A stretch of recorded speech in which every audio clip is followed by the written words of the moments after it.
Hello everybody, this is Fernando for the latest Aliens and UFOs video. Alright, another entry here. This one actually based on one of your past suggestions almost 2 years ago in fact. So I went back way towards the drawing board to try to find something I may have missed. And this one has to do with a particular incident here in the US that apparently remains one of the most prominent UFO sighting cases of all. Haven't heard of this one, so when I was reading the information on it, it certainly makes sense on why it stands out. It's because there are witnesses that are considered very credible, and as far as explanations, trying to make sure that people can explain it away, that remains very, very hard to do in this case, in terms of it being like, let's say, a real world craft. So it has to do with this. It's known as the Exeter Incident, and it occurred sometime back in 1965. So let's go ahead, let's talk about all the rich information associated with this notorious incident.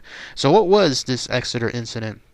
Well, again, it occurred back in 1965 on September 3rd to be specific, and it was at a place called Exeter, New Hampshire, hence the name of the incident itself. If you wanted to know exactly like where Exeter is, you're looking at it on a map now, you have to go about 5 miles south, and it's going to be closer to a town called Kensington, but for all intents and purposes, it's known as the Exeter Incident. And while it occurred this night, this strange UFO also apparently appeared throughout other particular times, both before and after. It's just that in this particular date, this is when it had the most subsequent credible witnesses that to this day, up until the day they died, they all stated that what they saw was in fact a true UFO. So again, you have to go towards that particular night, September 3rd, specifically around 2 a.m. It started with a gentleman, a young boy at that time, 18 years old, named Norman Muscarello.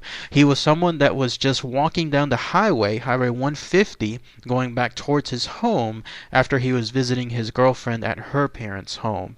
The way he described it was he was simply just walking along down that highway. Imagine that, 2 a.m., pitch black, and he was either going to get a ride home, like in this case, hitchhiker ride, or if he couldn't, he would just simply then just walk all the way back.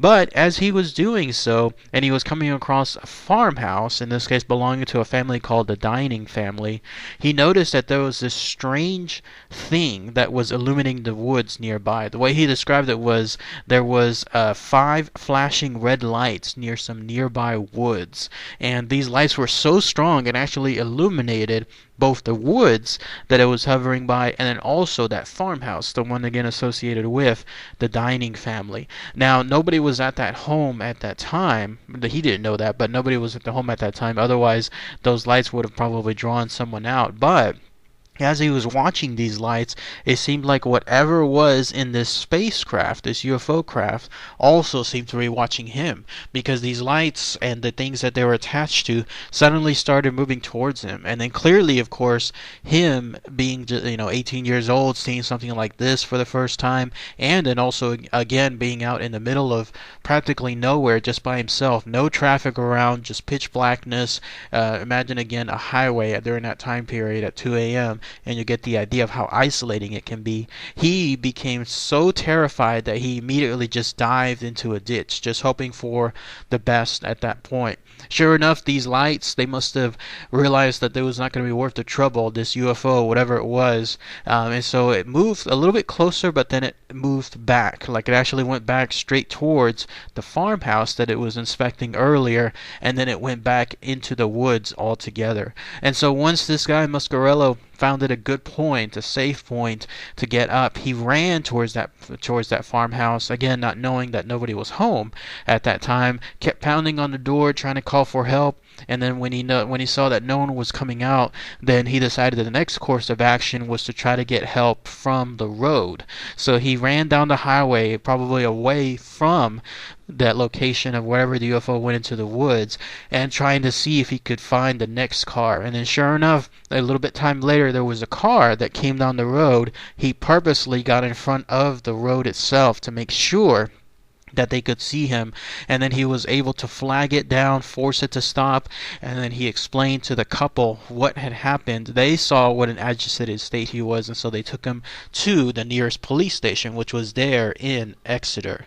Now, once he was there, he was able to meet the officer who was manning the night desk at the time. His name was Reginald Toland. So now he became the second most credible witness to this incident. The first guy was the 18-year-old Muscarello. Now we have this officer here. This guy Reginald Toland heard everything that the young kid was able to tell him, and then he realized that he must have been telling the truth. Like, in terms of what was occurring, something along those lines, he was impressed by his fear. So he assigned another officer, in this case a guy by the name of Eugene Bertrand, who was somewhere around that area at that time. He assigned him to take this guy Muscarello, this 18-year-old, back to the place to try to see what was going on. Part of the reason too is because apparently this officer, this Eugene Bertrand, he stated that on that same evening he was just patrolling around and he witnessed what he described as a distressed woman just sitting by her car, also on a highway, in this case Highway 108. And the reason why he stopped her is because he wanted to see what was going on. He saw that she had like a really agitated look, just clearly something had spooked her so bad. And so when he asked her what was going on, also tried to see and make sure, I guess, if she was safe, because she was just suddenly there, stopped in the middle of, not in the middle of the highway, but right by the highway, just her car by herself. She described, this woman told him that a quote-unquote huge object with flashing red lights, again mimicking the UFO that this guy Muscarello saw, had been following her car for no less than 12 miles. It was basically tailing her for the entire time period. Imagine that. Imagine the suspense of something like that is occurring when you know it's not by accident. After the first mile, second mile, whatever is the case, all of a sudden this thing keeps following you and stays on your course. Then you know that this thing is going right after you.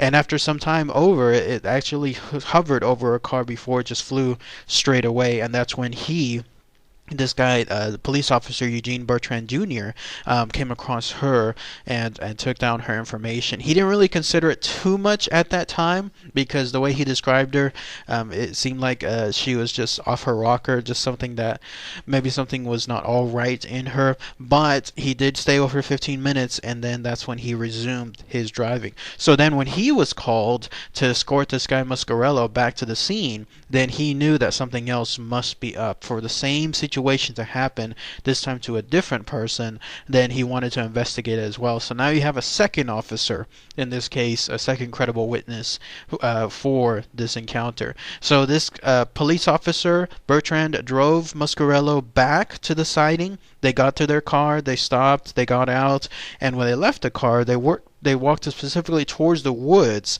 that Muscarello stated that he had seen this UFO descend upon afterward. Everything seemed to be fine, but then, almost like straight out of a movie, things started to escalate. There were some horses that were in that nearby farm area that suddenly started kicking their stalls, like something was clearly agitating them, and they started to make these loud, frightening noises. Also, all of a sudden, dogs within a nearby area suddenly began howling as well. I imagine that in a situation like that, imagine going from complete silence as you can be out there in the woods, to suddenly hearing, like in this case, animals become suddenly so agitated, and you know it's almost like tension rising, that there's going to be something happening.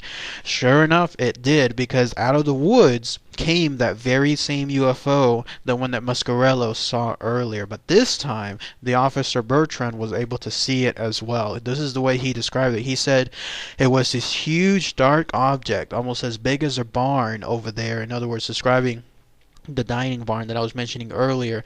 And he also stated it had these red flashing lights on them. And then, just like last time, the UFO went straight towards them. It actually followed them, swaying back and forth, and then it started to come upon them.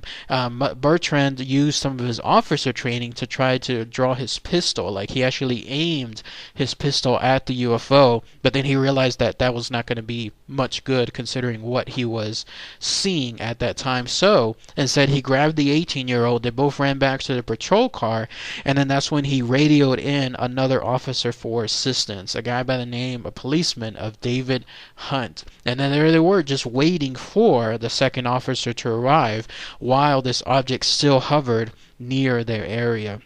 All it was doing at that same time, it was about 100 feet away, about 100 feet in altitude. It was just the usual thing. It was just rocking back and forth with those red lights flashing. The way they described the red lights, by the way, it would flash from their perspective right to left, then left to right, each one about 2 seconds time period. I could totally imagine, like, let's say, like that Knight Rider car, that famous red light, that's that pulsating red light that's in the front of the car. I could totally imagine something along those lines.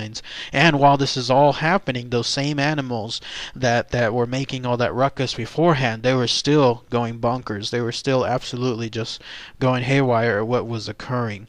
And then finally, that's when Hunt arrived, the second officer, to witness the UFO with Bertrand. He came on, he saw the object as he was parking his car.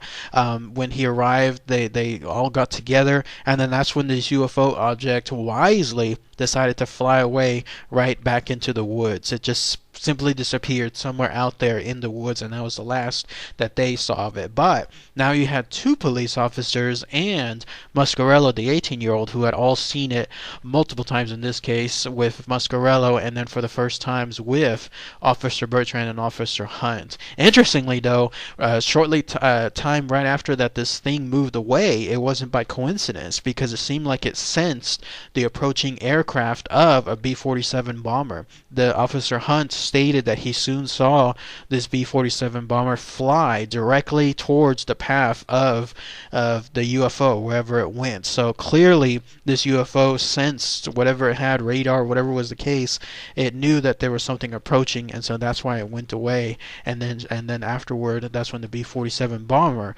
went after it, but that was the last they saw of it.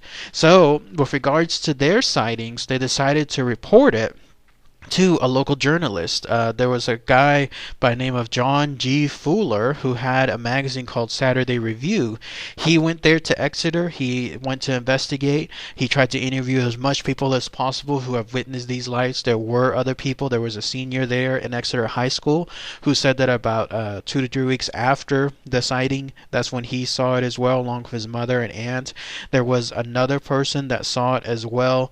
I think it was not another police officer, but it was a lady who stated that she was in her house and she saw this thing hovering near her home, her and her kids, but she did try to actually call the police while this was happening, and telling them, the way she was describing it, as a big orange ball, almost as big as the moon from her perspective, and that way she was trying to get someone to come over. And then of course the journalist did interview both the two policemen and Muscarello and got all their information. Now where things take an interesting turn, and it makes you scratch your head in terms of the official explanation, was the Air Force did eventually get involved, and that's because the Exeter's police chief called the nearby Air Force base. It was called Peace Air Force Base, to report this strange UFO sighting.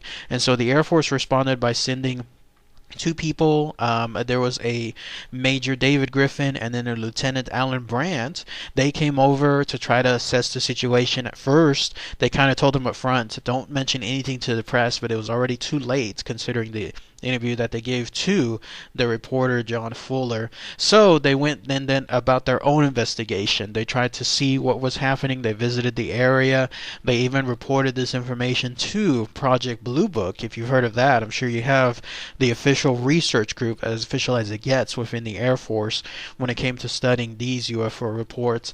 Of course, from their perspective, after all the evaluation was done, the Air Force stated that what they saw was not a UFO. Instead, they called it a temperature inversion, something along those lines.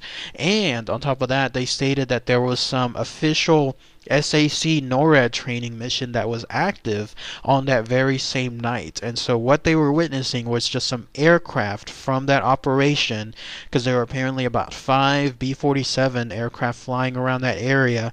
That's all it was, just a misinterpreted military operation or Air Force operation that they misinterpreted as this unidentified flying object. Of course, once they heard all that information, both officers and Muscarello strongly objected to it. So much so that they wrote an official letter back to the Air Force stating that how wrong they could be, because not only did they see this thing, they saw it in person. It was only 100 feet away. It looked nothing like anything involving an aircraft, and on top of that, all those other people that saw this same thing. But they wrote this letter, and then with the strong objections, and then they got another response from the Air Force after a good while, though apparently the Air Force ignored their response, still letting, in this case, their official stance kind of ridicule the officers and Muscarello in terms of what their sightings were. But eventually the Air Force responded back and stated that based on all the new information, including stuff as far as the aircraft being absolutely silent, a UFO in other words, not projecting any sound whatsoever, there was no rush of air, nothing the usual you would expect in terms of a large, normal, conventional military aircraft, they kind of turned things around. They stated that yes, what they saw then, based on this additional information, they could not identify what that object was. That's as close as they came to stating that it's not a UFO, but at the same time it's not something that they can explain. So I guess that's as close as it can be. By the way, there was a humiliating circumstance that occurred when the Air Force was trying to make sure that it was misinterpreted. They even stated that that whatever the people saw were merely lights from that nearby Air Force base, that Peace Air Force Base. They even had a I guess you could call it a meeting at night with the locals to prove and say, see, these are the lights that you're observing. So this guy that was from the Air Force met all these people, got them all out there, and then told them, now watch this, something along those lines. And then he ordered the lights, specific lights, to be turned on there at Peace Air Force Base to prove that what they saw were these lights from just some distance away. But laughably, whenever nothing occurred, he radioed back the Air Force Base and says, turn on the lights. We want to see what's going on. And then somebody responded that the lights were on. And so it turned out that whenever the lights were turned on, they were so far away that nobody could see anything from that distance. Of course, this proving anything as far as it being the lights themselves from the Air Force Base. So this officer, whoever he was so embarrassed that he simply just got back into his car and drove away as the crowd was kind of jeering and laughing at the circumstance.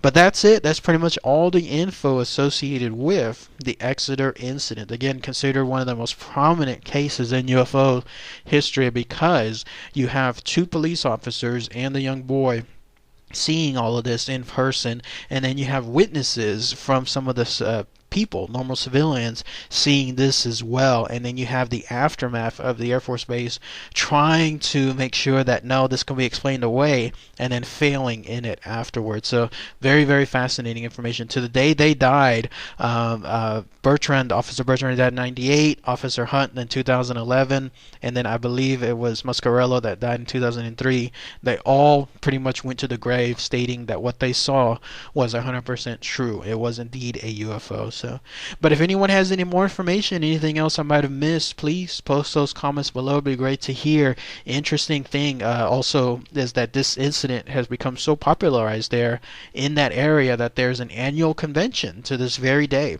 If you go around that area, there's a festival that occurs.